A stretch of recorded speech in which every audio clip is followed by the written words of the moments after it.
Game engine is a computer program that brings together a vast package of pre-programmed tools that facilitate and speed up game development, serving as the game developer's pen and paper.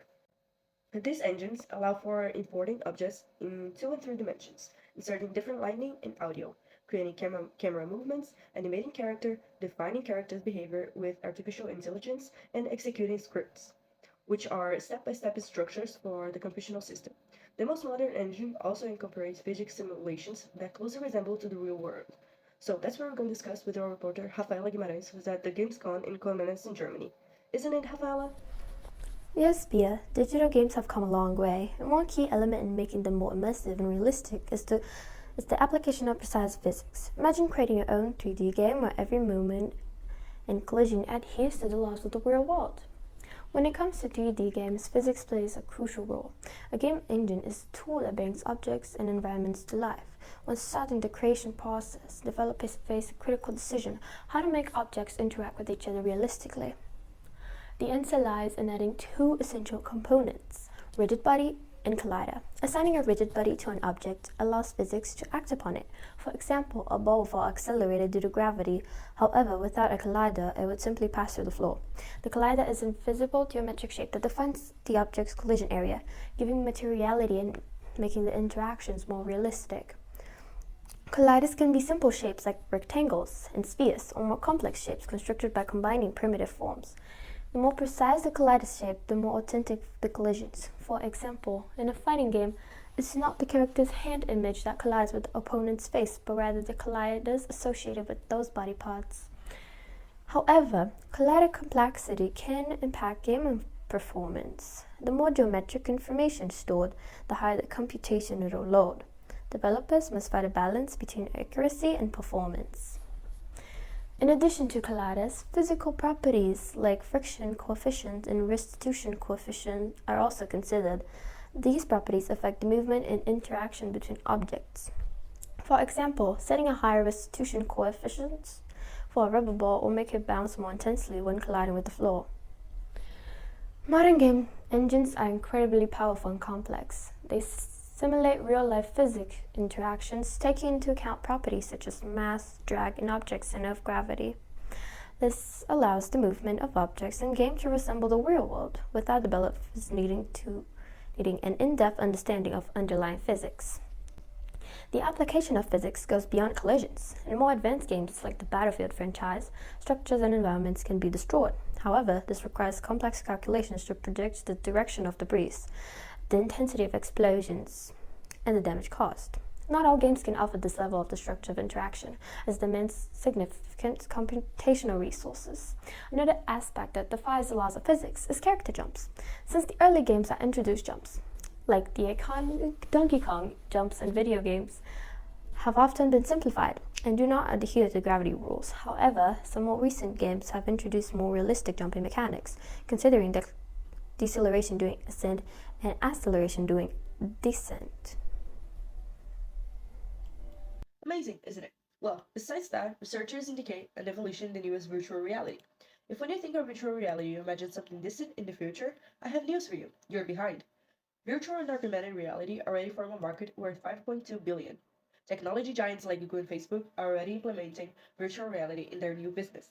And it was expected that by 2020, these technologies would generate around 162 billion, according to data from consulting firm in IDC. Fortunately, the Brazilian market is already showing signs of being attentive to this new trend. Among the major players, Google has perhaps been one of the boldest, I dare say. Everyone should remember the Google Glass, the augmented reality glasses that, despite being very interesting, faced some rejections from the public.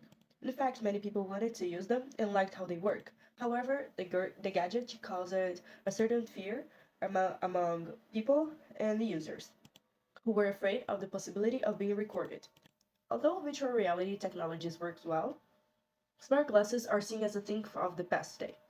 Today, research focuses on smart contact lenses. They would be so much more practical, discreet, and will enable much more realistic first-person experiences.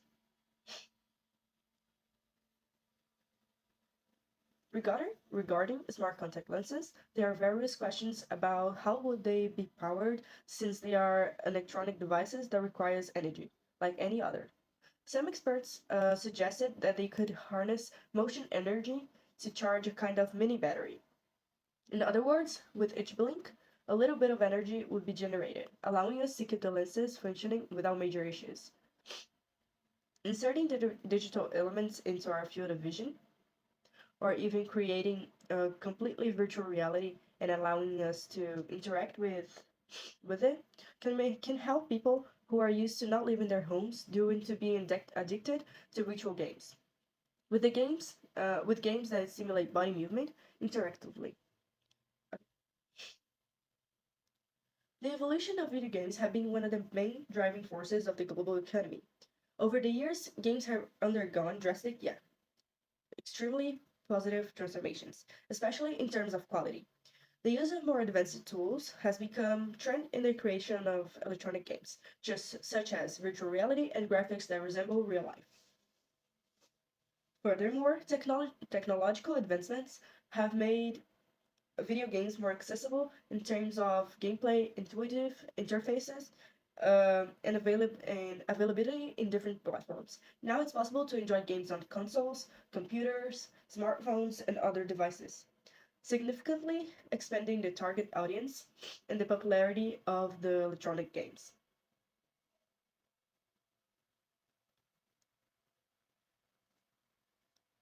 This continuous evolution of video games have also driven the emergence of new professions and jobs opportunities in the industry, such as game developers, designers, graphic artists, virtual reality specialists, and more. The demand of skilled professionals in this field continues to grow as the video game industry expands and becomes more diverse. Now, let's return to Rafaela, who's going to tell us more about the history of the gaming consoles. Rafaela? Sure, let's recall the history of the most influential games and consoles in the gaming industry, shall we? In 1958, William Higginbotham created the first video game on an oscilloscope, a machine used to test electronic circuits. The game was called Tennis for Two, and it was a simple version of table tennis. In 1968, Space War, a game that could only run on a PDP-1 computer, created by Massachusetts Institute of Technology students. 1968, Ralph Baer created the Brown Box, a device that transmitted electronic games through the television. It was a prototype that ran some games but was never actually sold. November 1971, the first arcade machine, called Computer Space, created by Nolan Bushnell and Tad Dabney. In 1972, the first video game console ever released was born, named Magnavox Odyssey. 1978, the Atari phenomenon. In 1978, one of the most famous consoles in video game history emerged, the Atari 2600. The device was designed by Nolan Bushnell and initially launched in the United States. In 1983, it was the turn of the Brazilians to succumb to the sales of success. The problem was that the brand faced serious financial problems and made room for other technology giants. In 1983, the arrival of Nintendo. The Japanese company Nintendo paved the way with 8-bit Famicom console, also known as the NES, Nintendo Entertainment System, featuring games like Mario and Donkey Kong. In the 1980s, the Master System. Who remembers the Master System? It was from 1981 to 1985 that the Japanese company Sega released versions 1, 2, and 3 of the console. However, even so, with so much modernity, it was difficult in suppressing Nintendo. In 1989, they launched a console called Genesis, also known as the Mega Drive. In the 1990s, Mario or Sonic, and if Sega wanted to compete with its Mega Drive, which had Sonic as its most famous game, Nintendo did not lag behind with the famous Mario and released what we call one of the greatest successes in history, the Super NES. Starting from 1994, Sonic and its PlayStation. The electronics giant Sony decided to enter the fiercely competitive video game market and launched the PlayStation, which quickly became the sales leader with approximately 100 million units sold, proving to be a tough competitor for Sega, Saturn, and Nintendo's N64. In the 2000s, Sony continued with its successful PlayStation and released the PlayStation 2, which introduced DVD format discs. Nintendo, on the other hand, brought the GameCube, succeeding the N64, and Microsoft also entered the market with the famous Xbox. From there, we have seen subsequent releases that are already familiar to us, such as the PlayStation 3, 4, Wii U, Xbox One, and of course, the Nintendo Switch, Xbox One X, and the most recent PlayStation 5. That's all for today. For more news about the world of gaming and new technology, stay tuned for the next chapters. Thank you very much for watching, and see you guys again very, very soon. Bye!